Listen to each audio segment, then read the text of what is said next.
Finally मिल गया। Guys welcome to another short video. उम्मीद करता हूँ सब खैरियत से होंगे। जी आज की वीडियो बहुत ही इन्फॉर्मेटिव होने वाली है। इसके अंदर मैं आपको पासपोर्ट की सारी इन्फॉर्मेशन दूंगा कि मेरे साथ क्या हुआ और पासपोर्ट जिन्होंने बनवाया हुआ है उनके साथ क्या हो रहा है। और मुझे काफी लोगों के कमेंट आ रहे हैं कि इसके लिए क्या चीजें चाहिए होती हैं और कितनी देर में और सर्विसेज।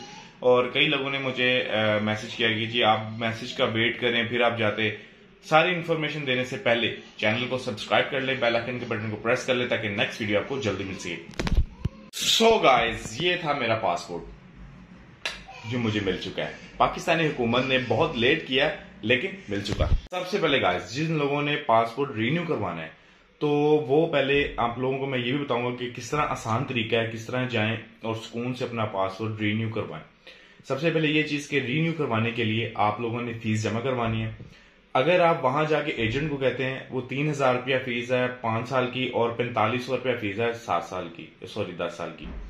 तो अगर आप एजेंट को करवाते हैं वो 500 रुपया आपसे एक्स्ट्रा लेता है, आपको लाइन में नहीं लगना पड़ता है तो आपकी फीस जमा हो जाती है।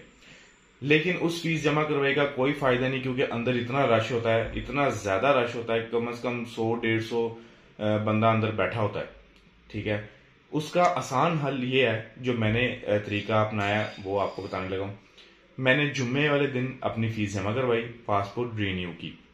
मेरा रिन्यू होना था, मैंने 3,000 रुपया 3,000 रुपया मेरी फीस जमा हुई। ठीक है, मैंने 5 साल का करवाना था तो फीस जमा करवाई मैंने जुम्मे वाले दिन। और हफ्ते वाले दिन मैं सुबह गया 8 या 8:30 बजे मैं था वहां पे, क्योंकि उसका फायदा मुझे ये हुआ कि हफ्ते की सुबह जब मैं गया हूं वहां पे कोई रश नहीं था। ठीक है, सबसे पहले हम 3-4 लोग ही थे जो उधर थे और उनकी फीस जमा थी क्योंकि हफ्ते वाले दिन बैंक होते हैं बंद। ठीक है, कई लोग इस चक्कर में आ जाते हैं कि जी बैंक खुले होंगे तो फीस जमा करवा के हम चले जाएंगे, और वो जिनकी फीस जमा होती है उनका काम फौरन दस्ती हो जाता है सुबह सुबह।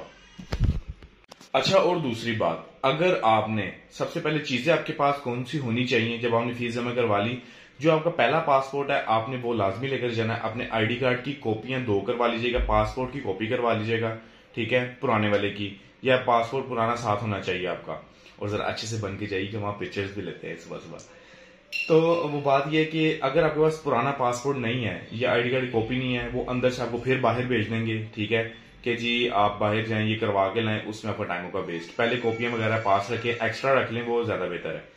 ठीक है, पासपोर्ट लाजमी लेकर जाएं पुराने वाला साथ, क्योंकि उसमें भी बहुत इश्यू कर रहे हैं कि जी आपका पुराना साथ होना चाहिए। अगर जिसके पास नहीं है या किसी का गुम हो चुका है या कोई भी इश्यू आ चुका है, अगर गुम हो चुका है तो उसकी FIR पहले करवाएं। ठीक है, FIR साथ लगा के वो लेकर जाएं, नहीं तो वो आपको यही कहेगा जी आप FIR करवाएं और वो साथ लेकर आए। अगर आपका चोरी हो गया, गुम हो गया, जो भी आपके साथ इंसिडेंट हुआ तो वो आप हमें दें। ठीक है, तो ये चीजें अपने साथ लाजमी लेके जाए जिससे आपका टाइम बचेगा। और पासपोर्ट है तो वो ले जाएं, अगर आपका गुम हो जाएगा तो उसकी FIR ले जाएं, फिर आपका वो पासपोर्ट बन जाएगा। और दूसरी बात ये कि वो आजकल बहुत इश्यू क्रिएट कर रहे हैं। ठीक है, अगर आपका पिछले पासपोर्ट पे किसी एक नाम का ऊपर नीचे फर्क या कोई नाम आगे जैसे खान लग रहा है या नहीं लगा, पिछले वाले में नहीं था आगे वाले में लगाना है, या इस तरह ये कुछ भी है, या आपके आईडी कार्ड पे पहले आपके आईडी कार्ड पे आपके वालिद साहब का नाम थोड़ा बहुत चेंज था, न्यू आपने आईडी कार्ड रिन्यू करवाया उसमें कुछ चेंज आ गया, उसमें बहुत ज्यादा इश्यू कर रहे हैं। ठीक है, ये मैंने केसेस देखे हैं, वो आपको बहुत जलील करते हैं। वो कहते हैं जी जाओ पहले नादरा से होके आओ, ये क्लियर करवाओ उनसे, ये कि अपना सारा सिस्टम निकलवा के लाओ, क्लियर करके फिर आओ पासपोर्ट बनवाने। अच्छा, तीसरी बात ये कि इनके जो मैसेज की सर्विस है, ठीक है, वो बिल्कुल बंद है। किसी को कोई मैसेज नहीं जा रहा, वहां पे जितनी आवाम भी आई हुई है किसी को मैसेज नहीं जा रहा। और चौथी बात ये कि अगर आप कॉल भी करते हैं तो वो कॉल रिसीव नहीं करते, आपका बैलेंस जाया होगा, क्योंकि ये सब कुछ मैं कर चुका हूं। इतना बैलेंस मैंने जाया किया, कॉल रिसीव नहीं की इन्होंने, मैंने मैसेज का वेट किया, इनका कोई मैसेज नहीं आया मुझे।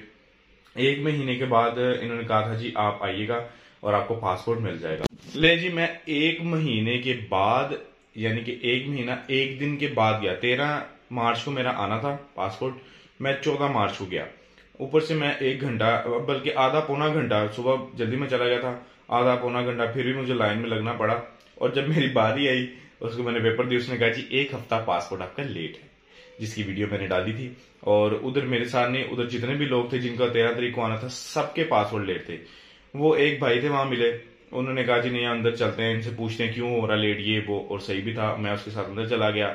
वो अंदर जो मैनेजर था, ये डायरेक्टर था, जो भी था, उसके साथ बात हुई। उसने कहा जी हमने तो अखबारों में दे दिया, टीवी न्यूज में आ रहा है, मैसेजेस आ रहे हैं कि जी पासपोर्ट एक हफ्ता लेट हो रहे हैं, और जिसने अर्जेंट बनवाया हुआ तो उसका भी लेट है। अर्जेंट बनवाने का कोई फायदा नहीं हो रहा, अर्जेंट ना बनवाइएगा, उसका भी लेट है। और जिन्होंने नॉर्मल बनाया हुआ है उसका 1 महीने के बाद 1 हफ्ता लेट कर रहे हैं, और कईयों के तो 2-2 हफ्ते लेट है। सो वहां पे उसने हमें कहा जी सारी जगह जी आपको न्यूज मिल, तो यकीन करें किसी न्यूज में और किसी अखबार में और किसी जगह पे नहीं आया कि जी पासपोर्ट की इस तरह ना डेट लेट हो रही है या किसी चीज का कोई डिले आ रहा है, कोई चक्कर नहीं, मैंने कहीं नहीं सुना। तो इसलिए मुझे खुद जाना पड़ा था। मैं उसके बाद फिर अब मैं 14 के बाद मैंने फिर 1 हफ्ता गुजारा। 1 हफ्ता गुजारने के बाद मैं ऊपर 2 दिन और गुजार के फिर गया, और जब मैं वहां पर गया फिर बहुत लंबी लाइन थी, बहुत ज्यादा लंबी लाइन थी लोगों की। और समझ लें कि अगर मैं खड़ा होता तो मुझे 3 घंटे लग जाने थे वहां पे, 3-4 घंटे। लेकिन मैंने एक चीज पहले नोट, जो मेरे साथ तो हो चुका था, मैं डायरेक्ट गया उसके पास, मैंने विंडो से उसको अपना पेपर दिया। मैंने कहा पहले मुझे बताओ कि मेरा पासपोर्ट आया कि नहीं।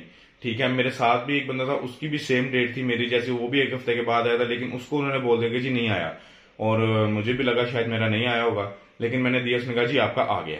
तो मैंने उसको और मेरे बाद अब मुझे ये था कि मैं लाइन में लगूं और इतना आ गया हूं, और इतने लोग जो खड़े हैं मुझे पता था इनको जिन्होंने लेट मेरे डेट के बाद आए हैं उनके तो नहीं आए होंगे, उनके 3-4 लोगों को मेरे सामने उसका नहीं आए, आप बाद में आए, 1 हफ्ते बाद आए, कि उन्हें उम्रे पे जाना, कि उन्हें बाहर जाना। बहुत ज्यादा इशू क्रिएट कर रहे हैं ये लोग। तो ये जब सारी चीजें मैंने देखी, मैं फिर उसके पास चला गया। मैं कहा यार मेरा तो आया बना, मेरा दो, आपकी मेहरबानी। तो मैंने वहां से अपना पासपोर्ट रिसीव किया और मैं आ गया घर। तो बात यह है कि इनको अगर आप ऑनलाइन भी जमा करवा रहे हैं अपनी फीस, या मेरे जो है ना तजर्बा, उसमें यह है कि आप अगर बैंक के थ्रू किसी भी बैंक में, नेशनल बैंक में, आप जुमे वाले दिन अपनी फीस जमा करवाएं, या एक दिन या हफ्ते में किसी दिन भी करवा लें, और हफ्ते की सुबह आपने जाना है, हफ्ते की सुबह 8:30 बजे आप वहां पे हों, जिस तरह वो खुलता है साथ ही आप सीधा अंदर जाएंगे, वो देखेंगे आपकी फीस जमा है, वो पेपर आप दिखाएंगे जो बैंक की तरफ से मिलता है, और आप सीधा अंदर, और आपका काम बहुत जल्दी हो जाएगा। और कोई मैसेज वगैरह नहीं आ रहा इनका। और क्या पूछा था भाई ने, हाँ जी पासपोर्ट मेरा आ चुका है, अब ये मुझे रिसीव हो चुका है। और बाकी ये चीजें आपको जाके पता करना पड़ता है, और जिनका गया हुआ है 1 महीना हो गया, वो फिर भी 2-3 दिन गुजार कर जाएं, ताकि ना। और हाँ, इनकी सुबह 11 बजे आती है बस, जो पासपोर्ट लेकर आती है, पोस्ट जो होता है इनको 11 बजे करीब होता है, तो वो देख लीजिएगा। लेकिन जिनका महीना हो चुका है वो फिर भी 1-2 दिन या हफ्ते बाद ही जाएं, क्योंकि और या अगर जाएं तो पहले उनसे पूछ लें कि लाइन में लगने से पहले कि भाई आया कि नहीं आया। ये ना हो कि आप लोग घंटा घंटा लाइन में लगे रहें और उसके बाद पता लगे जी पासपोर्ट ही नहीं आया। तो ये था सारा पासपोर्ट का सिस्टम, सारा मैसेज वगैरह नहीं आ रहे, बाकी आपको खुद जाके पता करना पड़ेगा। तो मुझे दीजिए इजाजत, चैनल को लाजमी सब्सक्राइब कर लीजिएगा। अल्लाह हाफिज।